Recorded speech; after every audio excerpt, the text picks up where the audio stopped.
Let's talk about the Galaxy S24 Fan Edition.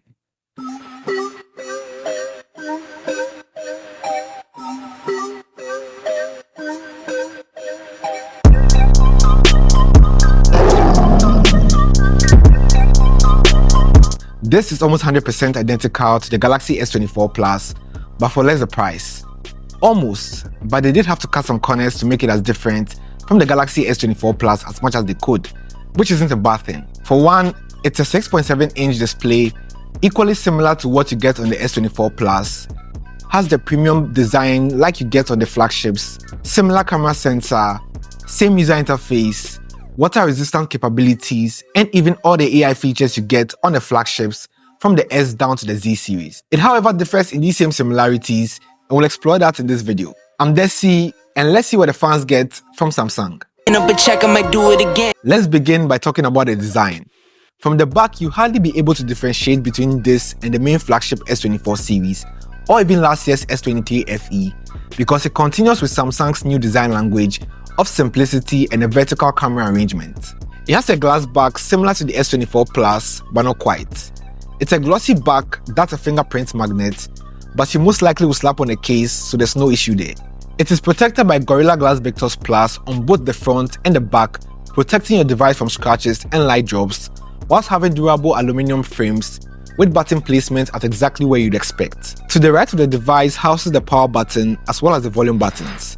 To the top houses a dual microphone setup as well as the dual SIM card slot.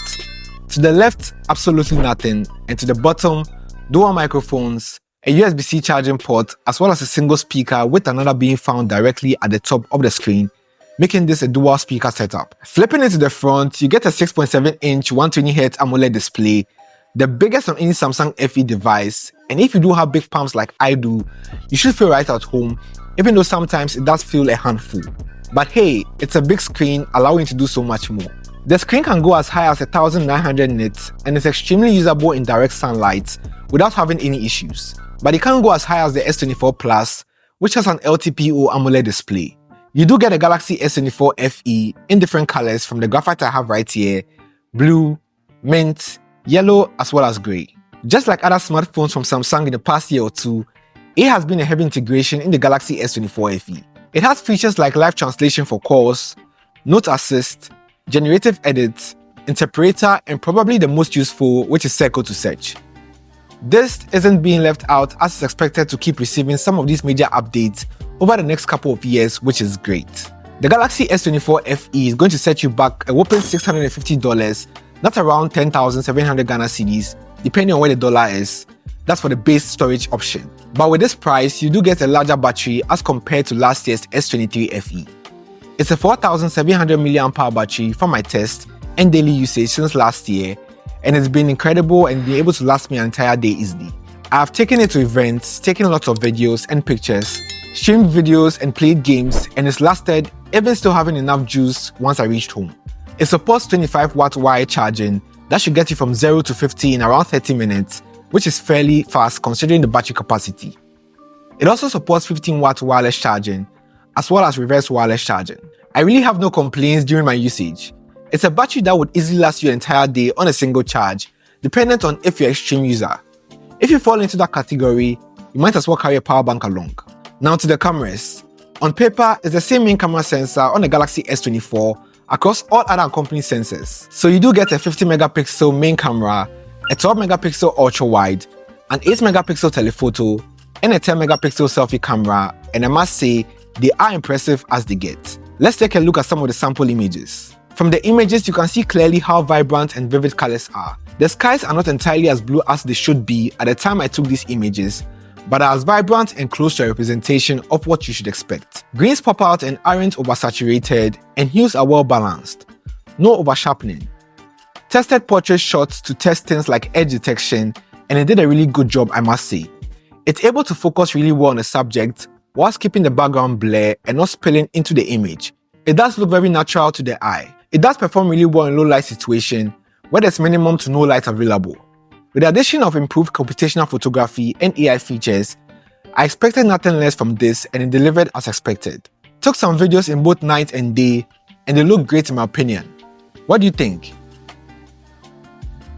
There's a big elephant in the room, and it's something everyone keeps talking about on the new Galaxy S24 FE, and that's the chipset. It's moved away from the Snapdragon chipset, which was found in the Galaxy S23 FE from 2 years ago, and it's opted for its own Exynos 2400E chipset. Honestly, in practicality, you aren't going to notice any difference in terms of performance, even comparing it against the Exynos 2400 found in the Galaxy S24 Plus.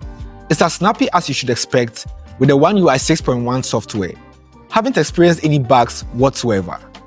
Another major concern when it comes to the Exynos chipset has always been overheating. I can confidently say it doesn't heat up to levels I consider alarming when performing heavy tasks. I tested it with mobile gaming for over 20 minutes.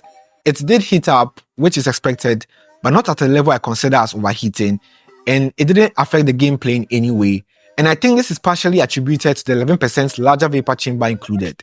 It however starts at 8GB of RAM and 128GB internal storage, which is more than sufficient in my opinion for whatever task you do with your smartphone, be it gaming or running power-intensive tasks. In your day-to-day usage, you should have no complaints whatsoever with this device. Did Samsung go out of their way to make a device for their fans that's similar to their main flagship device as possible for a lesser price? Yes, if you are interested in a plus-size device. It's been great to use, fun for gaming, takes good looking shots in most lighting situations, whilst cutting corners in places you barely even notice, or to give you an experience worthy of using a Samsung flagship. I doubt you'll be disappointed at all. If you enjoyed this video, do leave a like as well as subscribing to my channel. I'm Desi, thank you for watching, and I'll catch you in my next video. Peace.